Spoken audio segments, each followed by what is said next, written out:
I think. How many multiverses out there do you reckon you are still a sack of shit? At least 3. Out of the infinite multiverse, At least 3. there's only another 3 in which you ended up not so well off. Well, I mean, if you want to think about it, are there multiverses where there are multiverses in those multiverses? Oh, wow. So you're saying it's infinite and it's infinite squared, potentially? Exactly. Because there could be a multiverse in which there exists a multiverse. I mean, our multiverse is pretty fucking cool. We got a pretty sick multi. I don't know, for the audio listeners and the watchers out there, I don't know if you know, but we've traveled to different multiverses. Been to a multiverse where everyone's a cow? That was just the farm you went to. Oh, yeah. Welcome, everybody, to a podcast now, episode 33, I think. Yeah. Doesn't matter. We're going to lose track at some point, but let's just say it might be 32. Most recent episode as of now. Yes.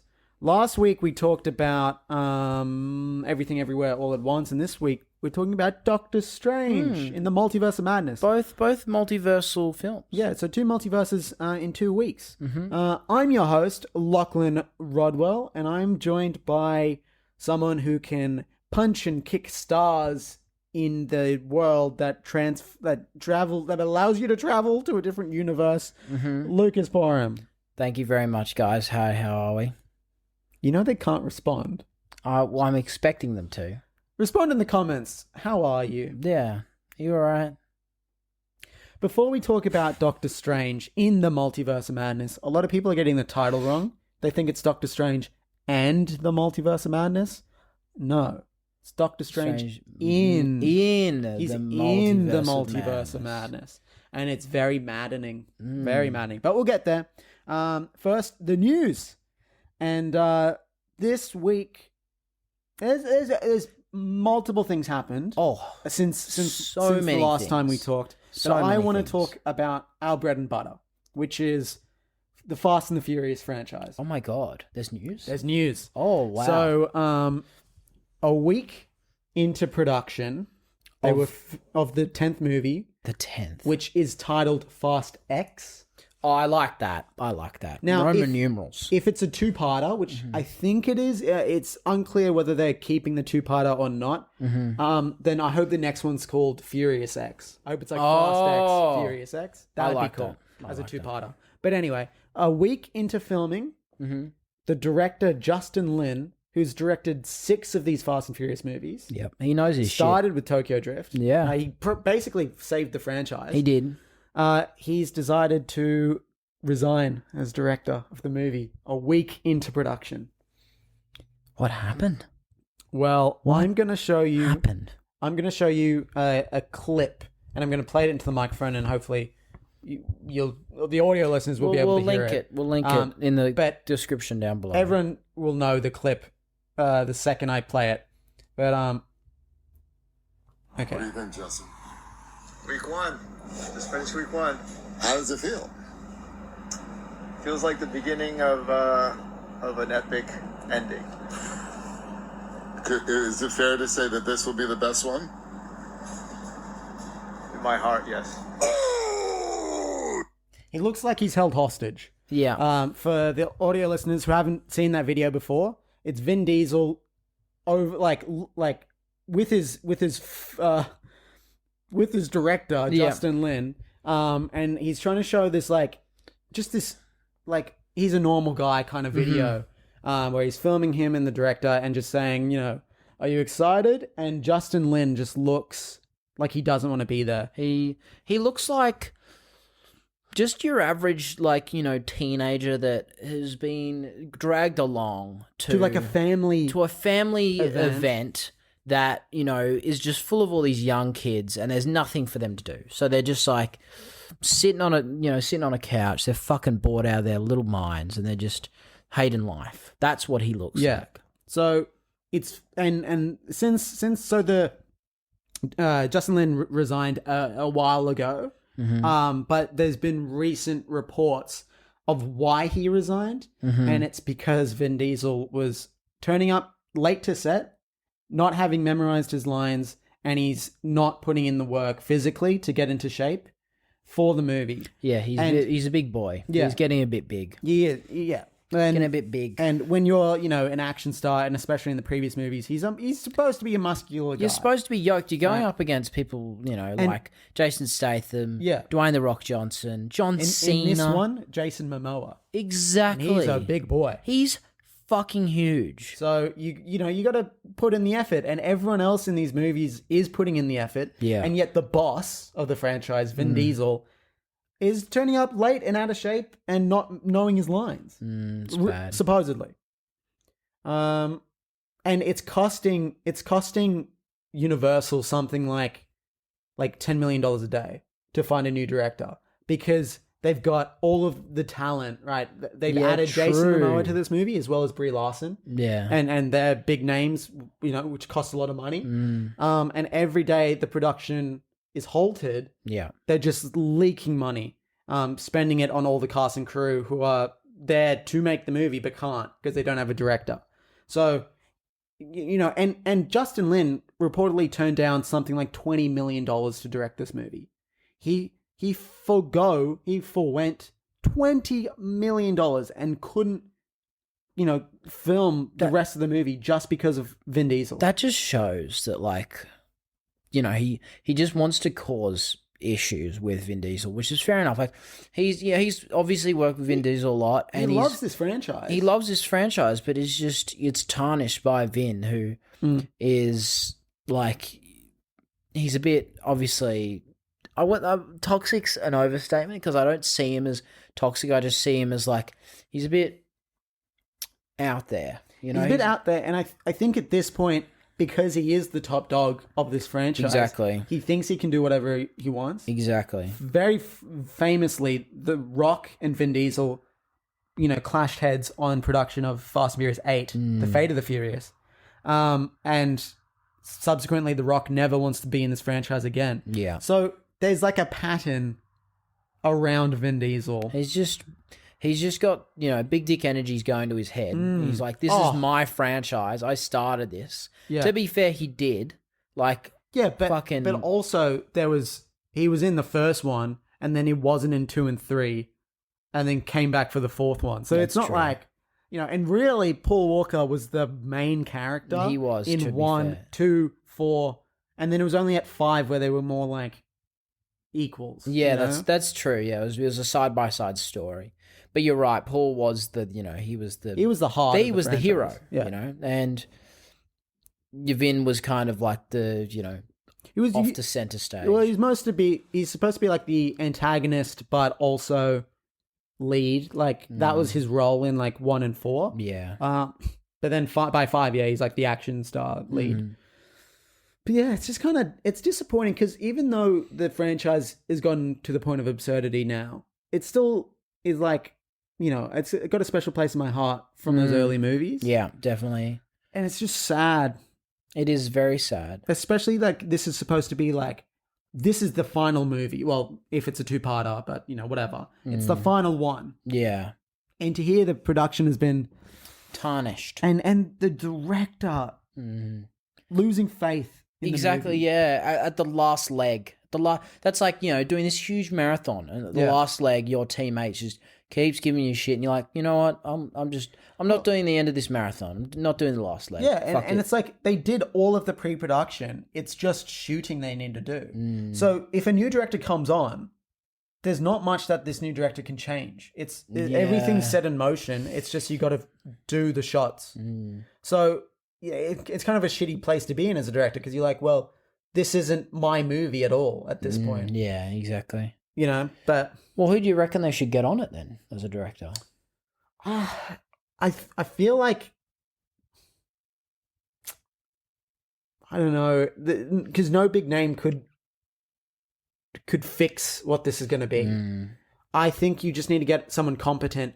I think if you did, I was thinking they might go through the back catalogue of directors and see one.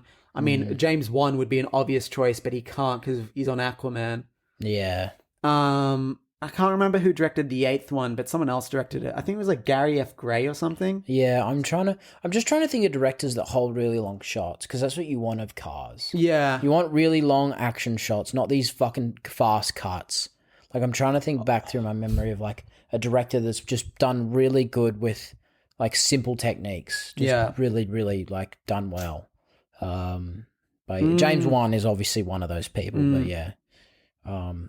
I know. I can't think of a director that would suit this. I know, yeah. It's a very weird. Like the closest example is Solo, A Star Wars Story. That's true. The directors Lord and Miller. I can't remember their first names. Anyway. Lord and Miller, the directing duo, were fired off that movie because Disney didn't like what they were doing and replaced them with Todd Howard. No, Ron Howard. Todd Howard's the Bethesda head. Sorry, Yeah, exactly. Ron Howard. What the fuck is this? Oblivion? No, it's replaced by Ron Howard, who just did like A mediocre fucking job. just did the job, right? So maybe you get him to do this, where it's just like he's just doing the job. Yeah. I mean, Yeah, it's unfortunate. it's unfortunate. Yeah. But that was the news. Yeah. Sad for one of our franchises, but it's kind of the way this franchise is almost destined to end. Of course. Like I'm kind of glad it brings light to Vin, who's you know. Hopefully he fucking pulls his shit together. Like Jesus Christ. Because I mean, after this, that's it for him. No, his career is over. Yeah, it's over. The only other thing he is in is Guardians of the Galaxy's Groot, and he says, "I am Groot," and that's it. I can't believe they picked him for that. It's such a weird. It's like, oh yeah, we'll get Vin Diesel to say 3 words. Over and over again. And he's the kind of guy that's like so passionate about his work that he's like, and he shows up to everything and is like, yeah, I'm Groot, and I put all this effort in, and it's like, mate, you're saying I am Groot over and over again. I kind of want a documentary made on it, on just his involvement in the Guardians of the Galaxy franchise. Exactly, that'd be funny. I'd watch that. That'd actually be that's a pretty good idea. Yeah. But anyway, like a professional documentary, but and he's told it's a professional documentary, but the whole underlying theme is that like we're just taking the piss. But he takes it seriously because that's Vin Diesel. It's like Tiger King. Oh yeah. Because like obviously everyone there is like, this is happening right now, but everyone watching is like, fuck, I don't give a shit. Like this is hilarious. This is, here's the thing. After Fast X, Vin Diesel's going to be homeless, and he's just going to be he's going to asking be people homeless for money. Like a 1-unit apartment, just like, oh fuck, God. Got to drive my Charger to work. He's gonna try to make he's gonna try to make The Last Witch Hunter 2 and Triple X 4. Yeah, and to be fair, Triple X Riddick. 1 and 2 are good. I haven't seen either of them. They're good. The first one was really good. And what's it? Riddick, another Riddick movie. Probably he'll probably try to make these franchises work again, lose a lot of money on it, and then be homeless. I'd say Triple X was probably like the best role he's ever done. Did you see Return of Xander Cage, the third one? No, and I don't think I ever fucking will.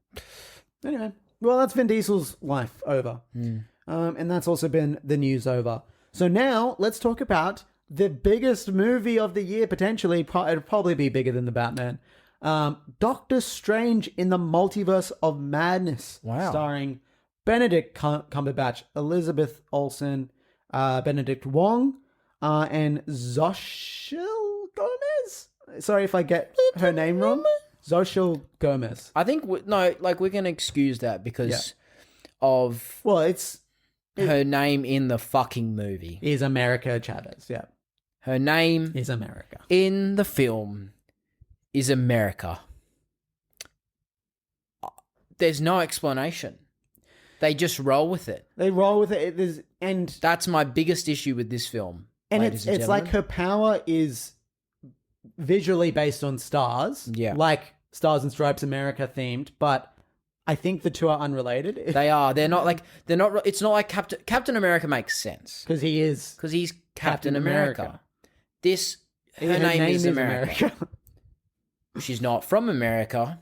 No, she's an interdimensional being. She's an interdimensional being that speaks Spanish. Well, yeah. And other languages, obviously, but she speaks Spanish in the film. And she's she's bisexual in the comics. Yeah. And she wears a pride pin in the movie. So where she was from also at some point was not accepting of gay people, and then now is, and has a big pride movement in her interdimensional alien world, I guess. Interesting. Yeah, I just had to get that out there because I just really dislike that. Well, yeah. So, it's her name in the comics. Oh, is it? Yeah, America Chavez. But I don't know her comic book origin. No, that makes sense then that they have It's to not like- call yeah, her the- America. Fuck. And her role in the movie is to travel between them. She's the MacGuffin to travel between the multiverses. Yeah. So it's like, and she serves that role well, and she's a good character as well. So it's kind of like, well, you got to forgive her name just being America. Yeah, I guess you're right. That calms me down a little that in the comics that her name was America, because then you can't do much. You know, you can blame the comic book writers more than the movie writers. Yeah, because the movie writers would be like, oh, that's her name in the comics. And then that's just full weight lifted off of the movie writers. But other than that, we'll do a spoiler-free Free review at at the start. So, like, what were our first thoughts coming out of the movie? I will say, so it's directed by Sam Raimi, right? Yeah. Who directed the original Spider-Man trilogy, as well as he created the Evil Dead franchise. Yes. And the one thing I was kind of like, we've seen directors come into these Marvel movies in the past, and they're allowed to stray away from the Marvel formula a tiny bit. So like a Taika Waititi or a James Gunn can slightly deviate from the script, but it's still at the end of the day a Marvel movie. This feels like it's the furthest deviated away. I agree. Right? In that the visual style of the movie, there's a lot of these like shots that are off kilter and like zoom ins, and it's Sam Raimi doing his Sam Raimi stuff. Would you say it's a bit cheesy? Sam Raimi is cheesy. Like the original Tobey Maguire Spider-Man is cheesy. So he likes that. So if you go into this movie and you don't like cheese, then you might not like it. Yeah, because like it sometimes I was in the cinema and I was a bit like you know, like cringing, not hard, but just cringing a tiny bit, and just be like, I don't like it. There's a few like kind of monologues in this movie that are a bit and just some of the dialogue is a bit hokey. Really like, what is this, like 2002? You know, like it just felt like this is the first movie ever made.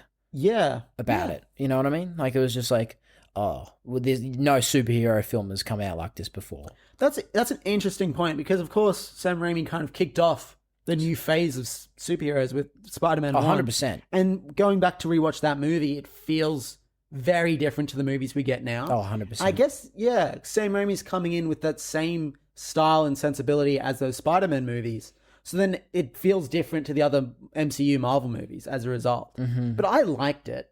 I liked the way it felt and the direction. In some parts, I definitely did. It made it. There were some advantages that it like came off from, like, you know, say like the borderline like formula for Marvel movies, right? It did some things better and it did some things worse. That's what I'm gonna say. Yeah, fair enough. We'll get into spoilers. But I what was it? Something else about Sam Raimi. I don't know. I think a big thing is the color grading. Right? So in other Marvel movies, everything's really flat and colorless. Like That's everything's true. like, if you look at Civil War, the airport fight, everything kind of looks gray and it doesn't pop. That's true. This movie fucking pops. It looks beautiful. I agree, especially when you're exploring all these multiverses. Yeah. That was like, not gonna lie, especially like, you know, Everything Everywhere All at Once. It was a very insanely colorful movie, literally like an LSD trip. Yeah. Like, to sum up the color grade of, like, you know. Yeah. This was very similar. Yeah. You know, because they're exploring different fucking multiverses. And yeah, like, the color grade, I'm honestly going to say, was very good. But yeah. Oh, the other thing, the score was done by the wonderful Danny Elfman. And I think it was pretty good for the most part. For the most part, yes, I will agree. There's some heavy metal influence that there leaves a lot to be. We'll comment desired. on later. It's just that the heavy metal influence. It's kind of like, well, Thor: Love and Thunder is kind of going for that. So it's kind of, And it makes more sense because it's like, Thor's... well, it's going that 70s, 80s like rock star kind of vibe to it. Thor Him suits now. that because the long hair, you Yeah. know, long blonde, like, you shake her around, he looks like a rock star. Whereas this is Doctor Strange. He's refined. He's He's jazz. he's mystical. He's so fucking, what's the classical? Yeah. That's right. He's not this Heavy like, metal. clanky heavy metal. yeah. But other than that, I think the score throughout the movie is good. Mm-hmm. And yeah, and there's another element to the score which I'll talk about in the spoiler review. Yes. And look, it's not a perfect movie. No. I think also, the big thing I want to talk about actually is that lower your expectations. Don't go into this movie thinking it's going to be an 11 and you're going to get all of the multiverse stuff you want. It's like Spider-Man Into the Spider-Verse. No Way Home. No Way Home, sorry. That film But I I had feel like big expectations for and it delivered. Yes, whereas this movie, lower your expectations because it's not going to meet that. It's not going to meet that. This movie feels like it should have come out before No Way Home. Yeah. And it's a stepping stone. Yes. Because No Way Home's bigger in scope than this is. Exactly right.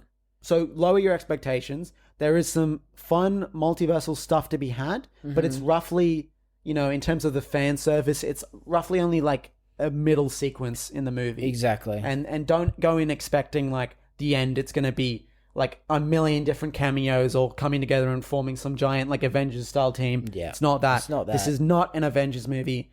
It's a Doctor Strange movie. It's less of an Avengers movie than like Civil War is even. Right? This Yeah. is not an Avengers movie. It's a Doctor Strange movie. It's a Scarlet Witch movie and it's an America Chavez movie. And that's the focus. Yeah. And all three do pretty good jobs. I think Elizabeth Olsen is fantastic in this movie. Like 100%. she carries this movie. I think she blew it out of the water, honestly. Honestly, fantastic performance.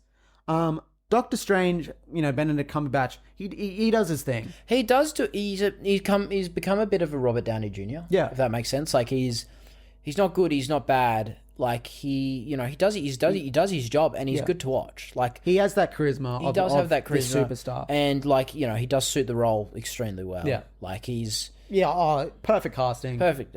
Like absolutely perfect. casting. Yeah, so he does an admirable job. And to be fair, he has to play different versions of himself, and there's a lot like on his shoulders in this movie. That is true, actually. Yeah, I forgot about that. He does have to That's a bit of a spoiler, I guess. Well, it's in the trailers. It's in the trailer. There's multiple Doctor Stranges. Yeah, so he does have to play multiple versions of himself, and I feel like that was quite from the start. You could just see it. Yeah. They're all, like different. But they're similar. They're different. similar, but they're like you can just tell Yeah. their mannerisms and just their body language. It's very well done.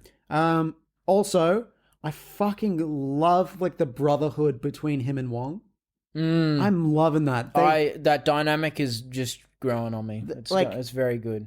And I think it was smart. So in Spider-Man No Way Home, we find out that since Doctor Strange was blipped for the 5 years, Wong became Sorcerer Supreme.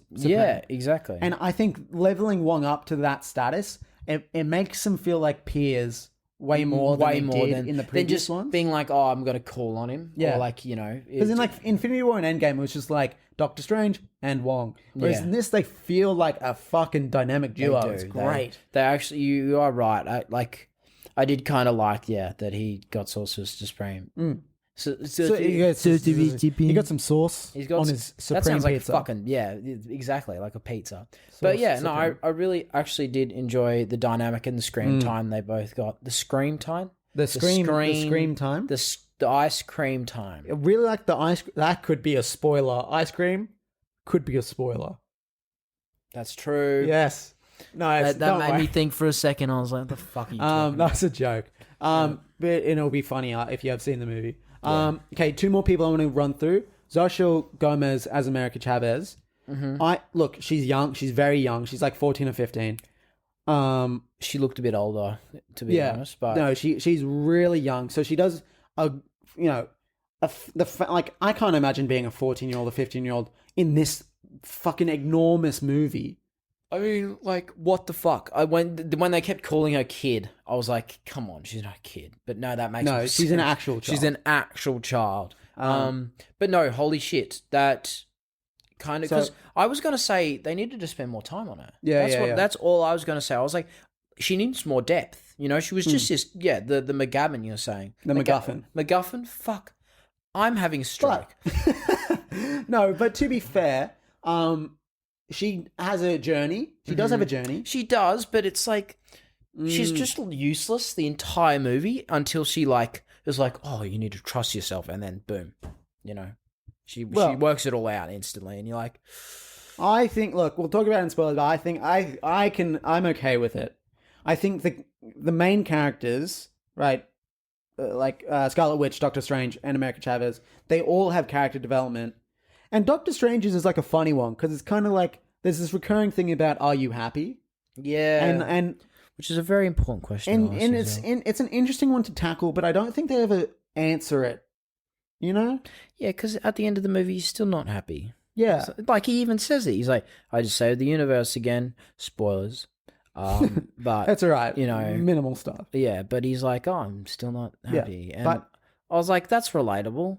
But the other element of his character development kind of revolves around this idea that he always needs to be the one in charge. So if you looked at like Infinity War, for example, he was the one going through each time that the Avengers failed and said, okay, this is the only way. And he likes being that guy. As the quote is like, he likes to be the one holding the knife or whatever. Yeah, exactly. And there's this, and because of the different versions of Doctor Strange we get to experience kind of, you know, is this man the same in every universe in that regard? Yeah. And so there's a cool journey that Doctor Strange goes on as a result. So I liked his character development. And as well, Scarlet Witch has character development that's very dependent, I think, on if you have seen WandaVision. Now, Lucas hasn't seen WandaVision.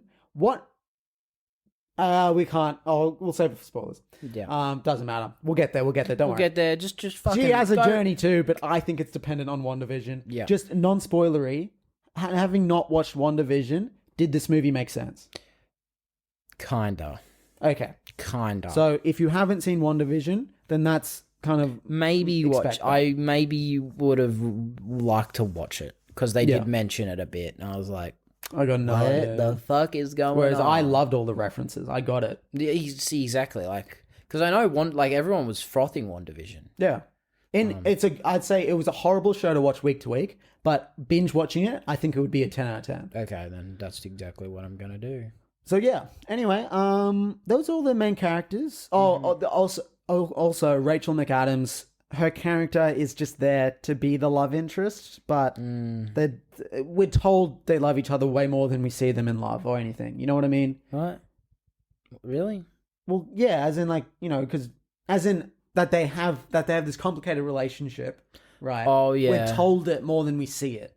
Yeah, I guess you're right. Actually, yeah. So they don't do much with her character, and it's, you know, it's sad. Like it's like the only kind of relationships that have worked in the MCU has been Iron Man and Pepper, Steve and Peggy, and MJ and Spider-Man. Those are like the only relationships that have worked. Like Jane Foster and Thor didn't work in the past. What about Star-Lord and Star-Lord and Gamora? That's a good one. Yep. They work pretty well, actually. Until Gamora got fucking murdered. Oh, spoiler alert! Well, no, but now there's a new one, isn't there, right? There's a new Gamora. Gamora from 2014 in a different timeline. Yeah, that's right. So that's... I'm excited for that. All right. Let's get on to the spoilers. So, non-spoiler review is... The movie is like... Oh, yeah. I'd say it's 7. like a 7 out of 10. 7 I'd say Spider-Man's an 8 or a 9. Yeah. Because here's the difference between the two. Not only just the fan service bits, but Spider-Man has this multiverse story and it's big in scope, but the heart of the Spider-Man's, like the Spider-Man story at the center of it is the heart of the movie, and they nail it. Nail it. So it all comes down to that story, and it's such a good story that the fan servicey things. It's like it's okay to have. It's like a cherry on top. This Exactly. it kind of the central story is a bit all over the place. Yeah. And as a result, it's not like a fantastic Doctor Strange story. No. It's just like an okay Doctor Strange story. Yeah. And then the sprinkles on top, of course, make the movie better. I But agree. the central core of the movie is a bit shit. You're right. You're honestly right. So I agree with you. That's why a 7 out of 10. I'm exactly the same.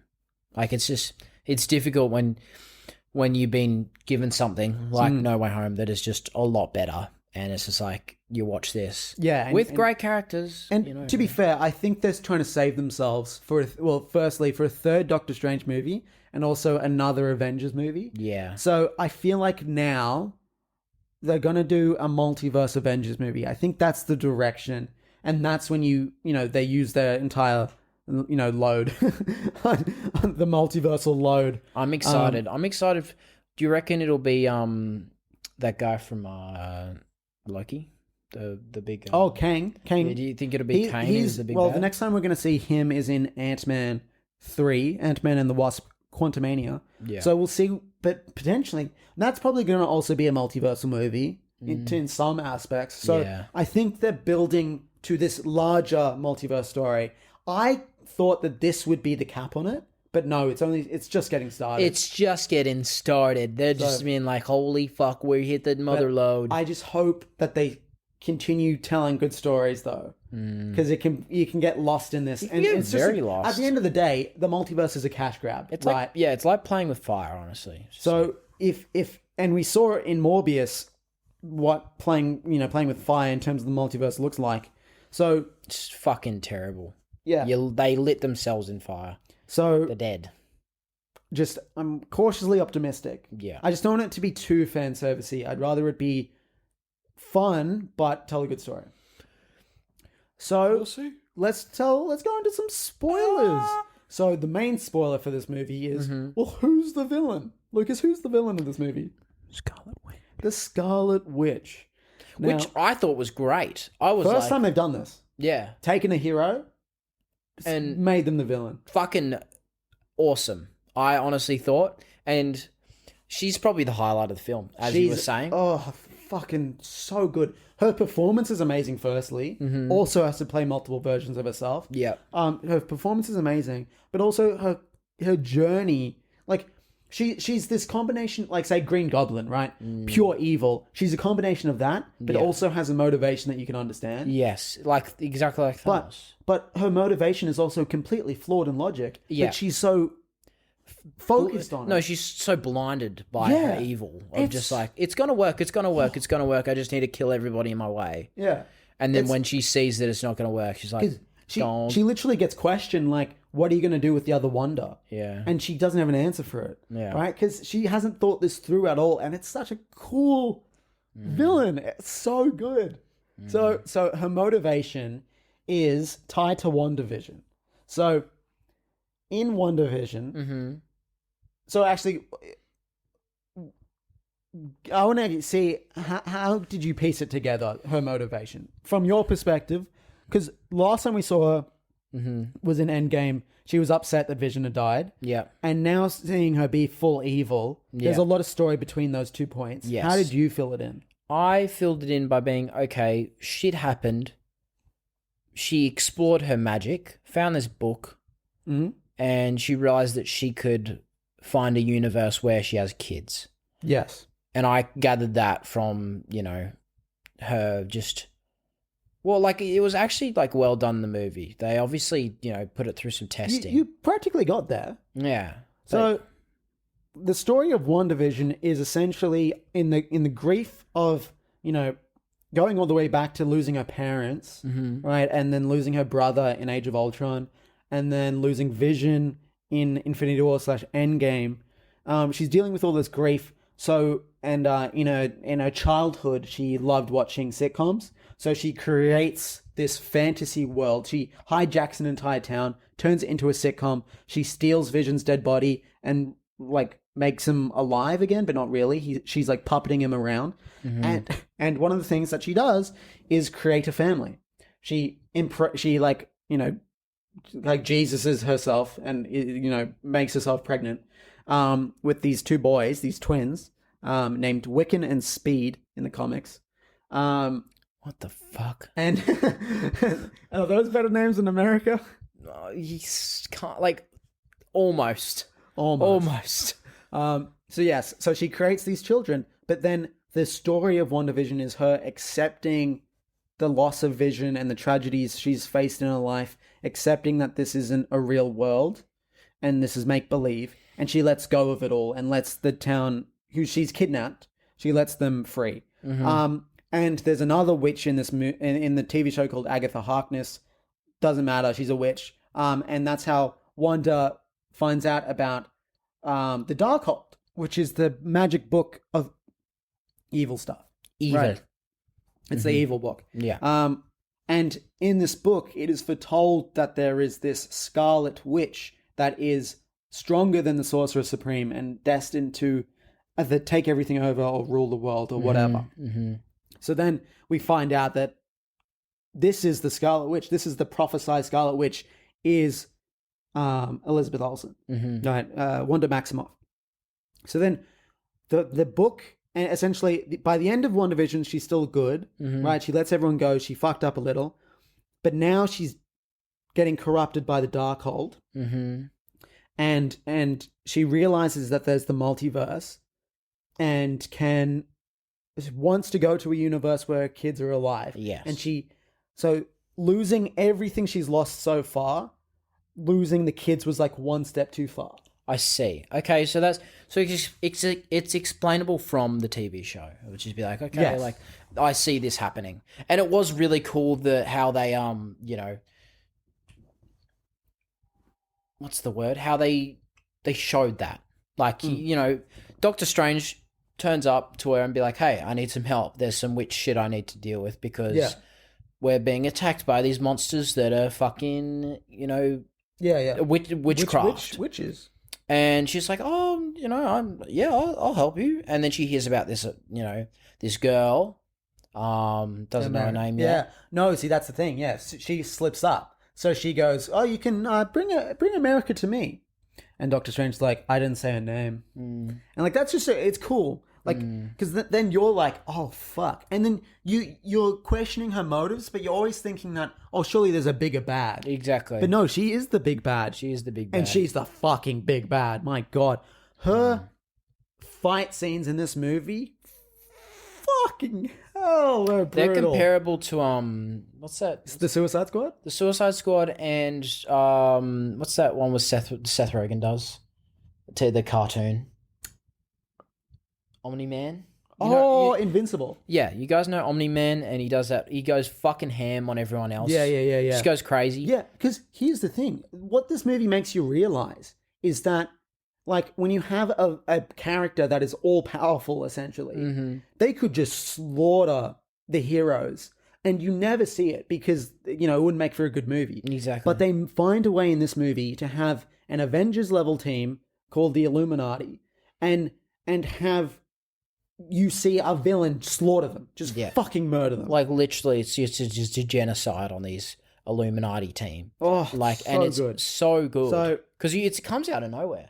Yes. You're like, what is she going? She's just going to throw them under shit. You know, she's going to knock them out, like we've seen in you know, Captain America, how he kicks someone fucking hard. They hit a wall, and that's it. Yeah, there's You're no like, blood okay, or anything. that person is probably dead. Yeah. Right? They're probably, all their bones are broken. They're not walking for the rest of their lives. But to us, it's like, oh, it was a ragdoll. It's fine. Yeah. In this, they show you everything. People get impaled.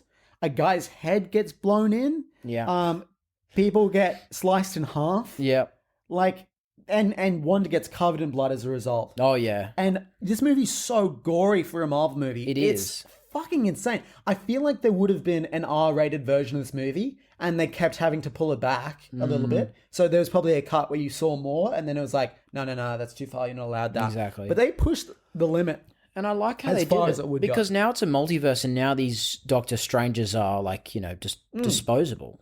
If that makes Characters sense. are now disposable, Yeah. which is the whole point of the Suicide Squad, is that you get no-name characters so you can make them disposable, so that you don't know what's going to happen and anyone can die. Marvel found a way of doing it in their movies, and it's great because It's really good. and I just love it that so the characters in the Illuminati. Let's run through them. Yeah. So you have starting with the guy Mordo from the first Doctor Strange. He's a whatever. And then you have the first character is introduced is Peggy Carter's Captain Britain. Yeah. Or Captain Carter, or whatever her name is. Yeah. But this isn't the version from What If, right? Because this universe isn't that universe. Exactly. Right? But it's this similar premise. And then you have Black Bolt, who is from the Inhumans, right? So, quick backstory. What the fuck is that? Back when Fox Studios owned the X-Men, Yeah. Marvel Comics was annoyed because it's like, they were just pissed off that they were using their characters. Yeah. And so created another team of essentially mutants, but called them the Inhumans instead of mutants. I see. And they're essentially identical to the mutants, except they're Inhumans. Right? So that in the long game, they would make an Inhumans movie, which was announced back in the start of Phase 3. Do you remember that? I think I did. Yeah. Inhumans was announced as a movie, but Kevin Feige hated the idea because he was like, these are just shitty mutants. I'd rather wait for us to potentially get the mutants eventually, which we now know they do have the rights to now. Yeah. So Kevin Feige hated the idea, and as a result, it was pushed to a TV show that everyone hated and no one watched. Yeah. Right? Because these characters are fucking dumb and awful. Yeah. So now, this is the peak of the Inhumans now. Yeah. Is the moment in this movie where he's such a stupid character. If he speaks, he kills people. That's his power. He speaks too loudly, essentially. Yeah. That's his dumb fucking power. And Wanda just disrespects the fuck out of him. And that's perfect. That's peak of this character's life. It's so funny how, because you're wondering, like when he like kind of squares up to her, Yeah. you're like, oh fuck, what's gonna happen? Yeah. Because like you're just imagining him just shouting at her, and then she's like, oh, where's his mouth? And the camera pans down, and he doesn't have a fucking mouth, and you're like, wait, what the fuck? And then he shouts, and she's turned his mouth inverted, so he blows his own fucking head off. Yeah. And you're like sitting there like, what the fuck? Like it's so unexpected for a Marvel movie to do that. Like the whole cinema was like, what the fuck? Yes. But yeah. I loved it. And then you have John Krasinski as Mr. Fantastic, who was a fan cast, right? So I don't know if you were familiar with this, but back when it was kind of rumored and then announced that they were making a Fantastic Four movie, the names floated around from fans was John Krasinski and Emily Blunt as Mr. Fantastic and Sue Storm. Nice. And of course, everyone was like, "Oh, this is perfect! Please!" Like, and begging Marvel, "Please cast John Krasinski, please." So then this was a bit of fan service that fans casted this character, and yeah, so John Krasinski in the role. I particularly think he's miscast. If I'm honest, I agree. He doesn't come across as the most intelligent man in the univerce. He doesn't. He comes across as John Krasinski. He comes across as across like he plays what's his name? The Tom Clancy character. Yeah. Jack Ryan? Yeah. No. Clancy? No. Clancy. What? No. Tom Clancy is the writer who came up with these characters. Clancy. He plays. There's a Clancy. Yeah, he doesn't play Tom Clancy. No, in Tom Clancy, there's a Clancy. There's a character called Clancy I think it's Thomas. Jack Ryan. It's Jack Ryan, yeah. Fuck. I think it's Jack Ryan. But he comes across as just playing that character. Exactly, yeah. He's like, I'm the smartest man in the universe. Yeah. So when like... and the funniest thing, so he's the most intelligent man in the universe, right? And he sees the strongest member in his team head just explode. And then he goes, all right, my stretchy powers are going to fucking Yeah. come close to defeating the Scarlet Witch character. And the entire time, the Illuminati's like, oh, we can handle Scarlet Witch. Don't you worry about that. Doctor Strange, you're the one we don't trust. Yeah. And then they just get slaughtered by their hubris, and I love it. But literally, John Krasinski's Mr. Fantastic gets turned into string cheese, like fucking It's pulled apart. fucked. Yeah. It's... And he's just screaming the entire time. He's like, fuck, But the one I didn't agree with was Captain Marvel's death. She just got crushed. And I was like, Captain Marvel's stronger than that, right? Sure, yeah, Captain Marvel's Captain Marvel, right? We've been told, oh, she's the strongest Avenger. Yeah. She gets... Not this one. Not this. Maybe that's the case. Maybe it's just not this one. Yeah, because she just got crushed by a bunch of rubble. That's it. Or like a big statue. Whereas fucking Captain Carter got just sliced in two. Like a fucking... Like her shield, she just forgot to catch it and it just sliced her. The thing I was annoyed about diaphragm. was that Scarlet Witch could have killed Captain Britain or Captain Carter significantly quicker than she does. Yeah, and that's the one thing I was like, well, why did Captain Britain deserve a fight? I guess because it's like, what if? Yeah, like true. kind of like she's a bit of a fan favorite, so they give her. But like, you know, they like it depends on how the writers want to write it. I mean, they could have made Mr. Fantastic have a fight scene, but they chose not to. You know, so they just choose to have Captain Britain have a fight. But and she, you know, I can't.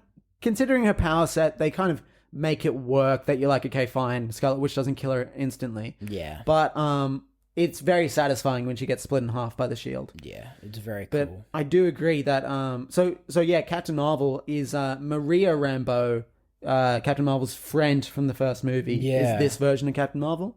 And yeah, she's the one that can go toe to toe with Scarlet Witch, which makes sense. But then she just gets crushed by a statue. And I was like, that's why I was looking forward to it, because she fights her last. Yeah. You know, we talked about all these fights in, like, you know, so it's the shouty guy, the stretchy guy, Captain Carter, then Captain Marvel. That were, you know, the guys and then the captains. Yeah. And you're like, okay, like, all right, this could, you know, you've got us up. What's going to happen now? And fucking just gets crushed. And it's just like, oh, okay. This is very awkward. I'm trying to now charge my laptop because I just realized it's running out of battery. Oh no, is it? Yeah. And so... Oh. Save the day! The podcast will continue. So yeah, but I really loved that scene. It's clearly Wanda as a villain is the greatest villain we've seen in Marvel Studios movies, because she's actually villainous, like properly villainous, and does these things where she's slaughtering. She literally asks Mr. Fantastic, when she realizes that Mr. Fantastic has children, and she says, is her mother still alive? Good. They're no longer going to have a dad. No, well, they'll have someone to look after. Yeah. Someone will look after them. Which, that's such a villainous thing to just say, you're not seeing your kids again. Like... It is very, like, holy shit, she means business. Bitch mean business. Especially because, like, kids are, like, what she cares about most, you know? Exactly. And just, you know, that she understands what that is, and then she flips that on him. And it's just like, I'm gonna fucking kill you. Like, nothing's standing in my way, bitch. But yeah. No, like, that was probably the highlight of the entire film, I'd say. Oh, and then we need to talk about, obviously, Charles Xavier. Charles Xavier is part of this team, but not because this is not a multiversal Illuminati. This is an Illuminati from a specific universe. Yeah, right. So the characters in this universe, the canon of this universe, is just its own separate, self-contained thing. Yeah, where the mutants must exist. Charles Xavier. You know, instead of forming the Avengers, they form this Illuminati. But this is not the Professor X from the X-Men movies. No. Okay? It's not like Andrew Garfield and Tobey Maguire in Spider-Man No Way Home. They are playing the same characters they played in their movies. This is not the same Charles Xavier. Right? I think as a result of the way he was brought into this movie, I think it was purely fan service. It was, yeah. And it did not do justice to the legacy of this character, both from Sir Patrick Stewart's performances in the previous movies. It doesn't offer a send off. It's purely just this fan servicey thing, and I didn't really like it. I did not like his. It's funny that we're saying that we're seeing Patrick Stewart return to the role, and we're saying we would have rather not seen it. We want to see these fucking characters kick ass, Yeah. right? Because they have kicked ass in other movies, and you're like, okay, well, here we fucking go. Surely this man's mind is stronger than Scarlet Witch's. and surely he goes into her mind, but he just gets his neck snapped like straight away, practically. she does it every second day. Like it was. It was no fight whatsoever, really. I was just like, seriously? Really, that was probably the most disappointing part of the movie, especially because it was in the marketing, so we kind of knew he was in it. So then it's like, well, what are they going to do with his character? Yeah. And it's really disappointing, especially because like Logan was such a good movie and such a good send-off to not only Wolverine, but to Professor X. Yeah. It just feels really disrespectful to like have him return in this way. And I would have preferred if they had gotten James McAvoy instead. Oh, 100%. Yeah. That would have been both kind of cool fan servicey, but also you'd feel more okay with what they do with the character. Exactly, yeah. I really didn't like it. Yeah, I agree. But, I mean, what else should we touch Well, on? there's one more cameo we haven't talked about. One more cameo. I'm trying to think. Bruce Campbell Oh, yeah. playing a Pizza Papa. That's true. So we knew he would be in this movie because he's in true. every Sam Raimi movie. Yeah. He, of course, in the first Spider-Man, he plays the the wrestling announcer. Yeah. In the second one, he's at the door of like the theater, and at the third one, he's a French waiter. Beautiful. Right, so he cameos in all those movies because of course he was Ash in Evil Dead. Yeah. Right. So and best friends with Sam Raimi, like they're best buddies. Right. So of course he was going to be in this movie, but everyone kind of thought he'd play a superhero or a comic character. Yeah, I didn't But understand. no, he's just playing Pizza Papa. What did you think of the Pizza Papa joke? I liked it. Did you? Yeah, because, the meme from the Spider-Man video games. Oh, The pizza... I didn't even get it. Yes, The pizza theme. of course. Like- That's the reference. Yeah, and so for people that don't know, there's this mini game in the Spider-Man Spider-Man video 2. games. Spider-Man 2 video games, yeah, where you had to deliver pizza as Spider-Man. Yeah. And it was fucking insane. And if you just want to go on to YouTube and type up Spider-Man 2 pizza theme and just listen to it over and over, it's a beautiful soundtrack. It's very good.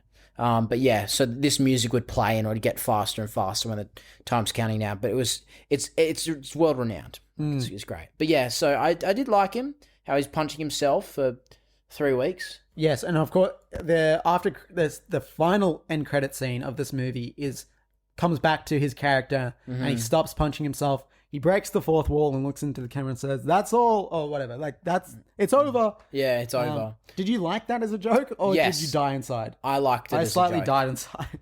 I really, because like the Marvel trope is, of getting people to sit through the entire fucking credits, which is, it's fine. There's nothing wrong with that. To see 10, 15 seconds of content is hilarious. Which it's always one of two things. It's a setting up something in the future, but you have no understanding of who these characters are or what's happening. Yeah. Which is the first end credit scene in this movie. No, we won't even talk about it because I've got no fucking clue what it is. Exactly. And that's the type of after credit scene where you then go on YouTube and like Doctor Strange after credit scene explained. And then the second type of end credit scene is the jokey ones. Like the best one is at the end of Spider-Man Homecoming when it's Captain America like doing the detention videos or whatever. Yeah. It's like stay in school or whatever. Like that was a Don't do funny drugs, joke. kids. That was a funny joke. No, but again, we need it. Well, on the fact of that credit scene, Doctor Strange grows a third eye. See, that's something we should have talked about in the non-spoiler review, is that the CGI is a bit hit or miss. Yes. Well, I mean, no, that's the only part I feel like, because it's very. I think the octopusy creature at the start kind of looks a bit too glossy sometimes. Yeah, true. I don't know. Yeah, I know what you mean, but I really liked when they went to the multiverse that was all fucked up. Yeah. That the was buildings really cool. colliding into each Yeah, other that and was shit. very, very cool. Yeah. So the CGI for the most part, I'd say it's pretty good. It's very good. But the third eye, it literally looks flat. It doesn't look like an eye. Yeah. It looks so weird. It looks like if you had like a video of an eye on top of someone's head, and because it looks flat. Well, it just looks like a sticker. It's really There's no weird. depth to it, and it's interacting and It's stuff. not done well, and I'd almost rather it was like something they did practically and then enhanced with CGI. Yeah, I agree. Because I feel like they could have done that, and then you'd get like say if you had it in the shot, it didn't have to be his human eye as well. It could have been like this a cool, cartoony like monster eye or something. Yeah. Exactly. Because in What If he does get a third eye, but it's not his actual eye. Exactly. It's like a monster eye. Yeah, exactly. That's what I honestly was looking forward to, was seeing the Doctor Strange that was fucking goated and he would defeat Scarlet Witch. Yeah. That would have been cool. Because, we know that he's just insanely powerful. But yeah. I don't know. Yeah. We didn't see it. We saw Captain Carter, but not that. Oh well. Yes, and I think I think probably the final kind of thing we should talk about is like the final big battle at the end of the movie, the climax of the movie. Yes. And just in general, like I feel like the act structure of this movie is a bit all over the place. Like the Yeah. pacing of it's a bit off. Yeah, no, I know what you mean. Some places, sometimes it's like you're really in it and it's really fun and fast paced, and other times it feels like it's going on for a bit too long. And and the back and forth between like Wanda in the real world, well, in her world, and being in the multiverse world, there's kind of parts where it's like it feels like you're taking too much time in the main MCU. Yeah. With her like in the Darkhold like cathedral-y place or whatever on the top of the mountain. Like the whole process of them getting there, and it's like Wanda coming into this other universe. It's like this ticking time bomb. Yeah. And it slows it down to know when she's going to come in. Yeah, exactly. Because you watch her do the process of getting to this cathedral-y place. That is so true. They could have used that opportunity for her to just rock up at any that point. you don't know. Like we see her possess the other Wanda, and then we should just cut away. Yeah. And then you don't know when she's gonna come in. Exactly. And then it's this constant like she's gonna come when it's like, but you don't know. That would have been cooler. But yeah, what did you think of the final battle being Zombie Strange? I think Zombie Strange was cool. I fucking loved it. I honestly, how all the souls were like ripping into shreds, and then he used them as a cape. Like fucking so cool.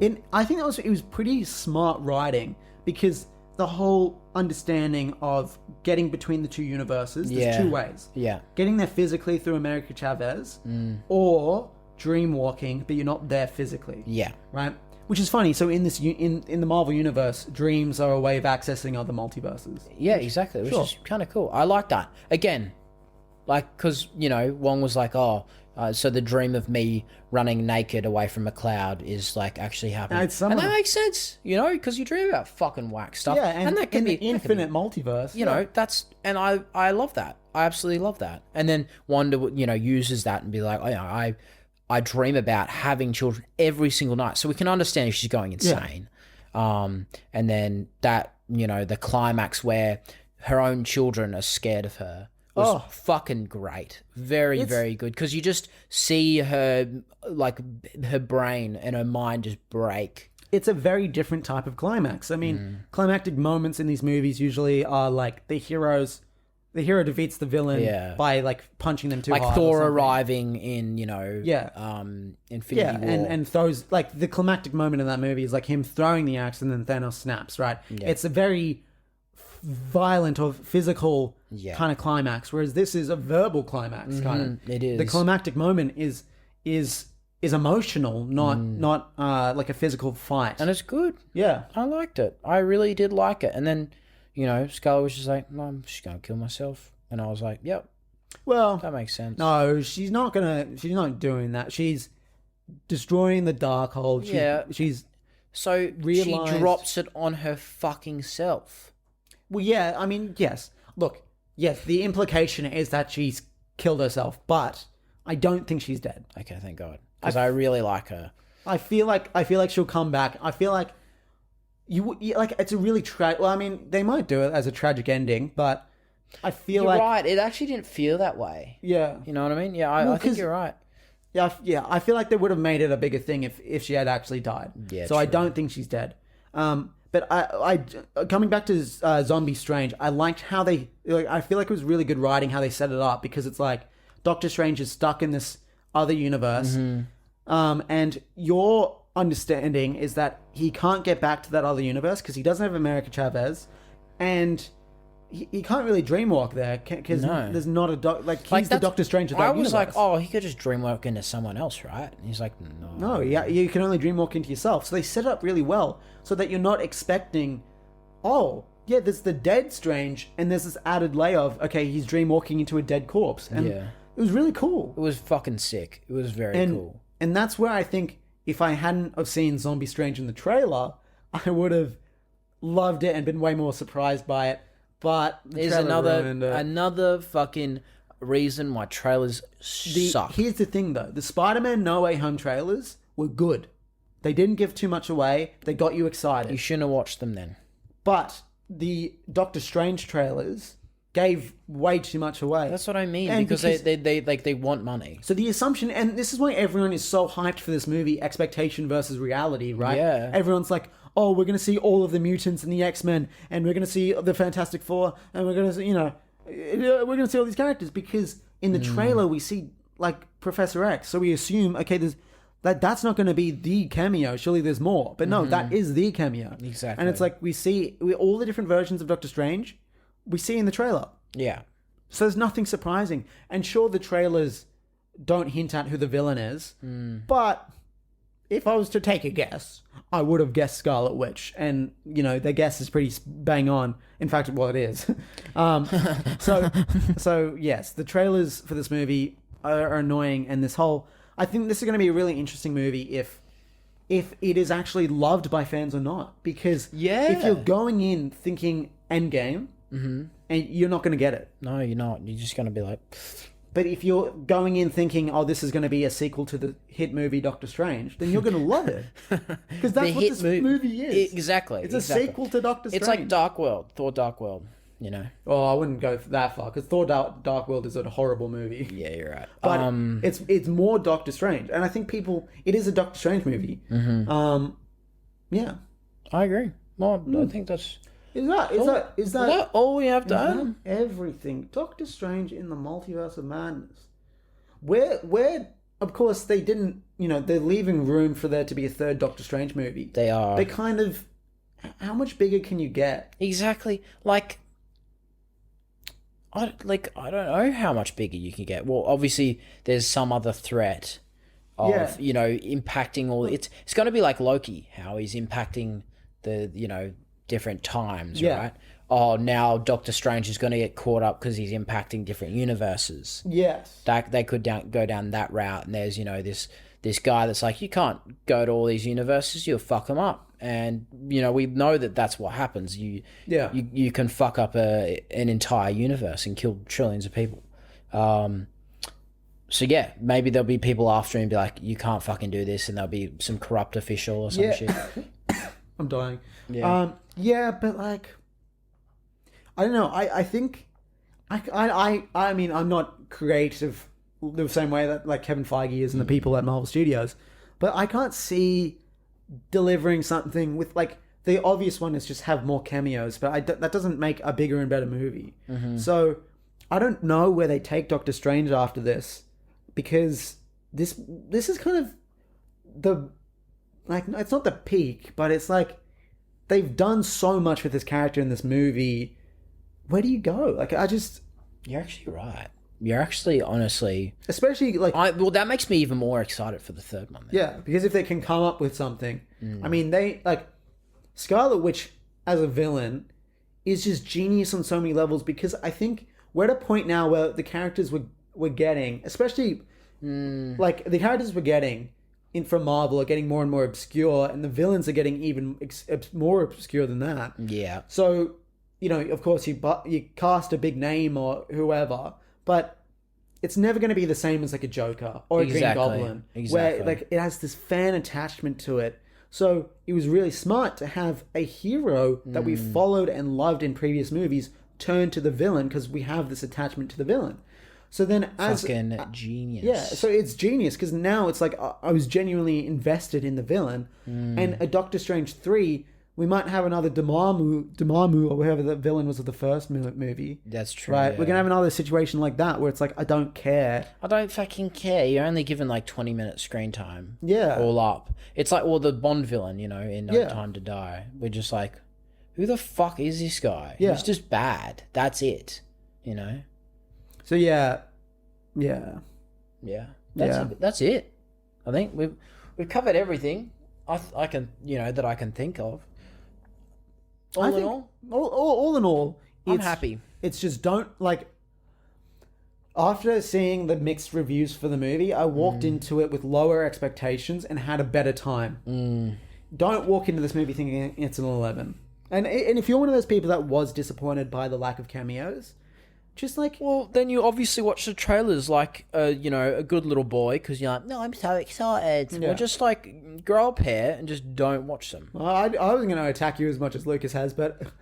I'd say just kind of, like, in general, just chill out on this Marvel content, lower your expectations, because they're not delivering stuff that is meant... Like, the target audience for these movies is everyone, not the most diehard fan. Yeah. So they're not going to go, like, really... They're not going to turn the dial up to 11, like, necessarily without building towards it. So, and that's what they're doing with this multiverse. They're building towards an 11, like an Avengers Endgame. You can't just make that overnight, right? That's true. That took 10 years, right? So, 10 years. So I think in a few years from now, we might get a multiversal story that is that climax to this multiverse saga that we're getting now.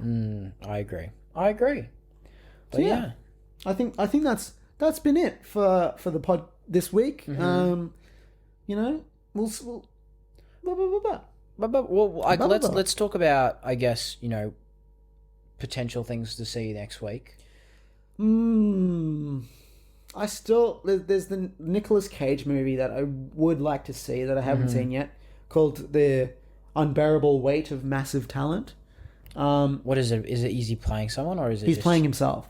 Nicolas Cage is playing himself in this movie. God. It's like a indie darling kind of movie. That could be really good. So that'd be good. Moon Knight finished this week. I don't know. Have you watched any of Moon Knight? No, I want to. Moon Knight I've heard a lot. Was really good. Fantastic Beasts also came out. Sonic 2 came out. I'm trying to think.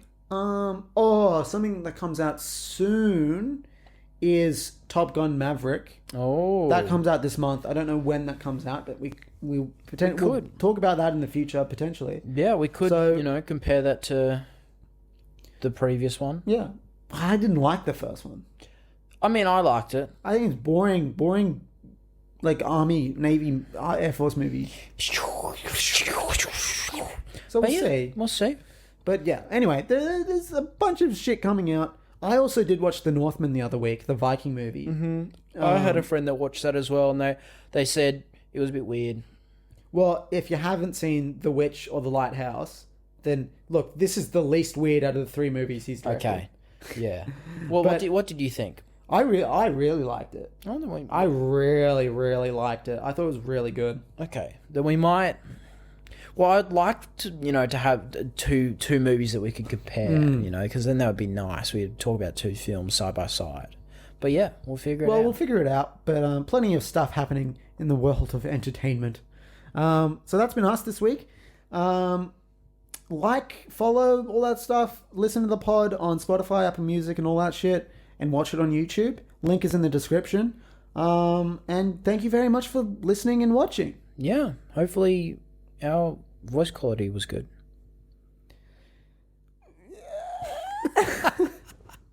See you next week. See you next week.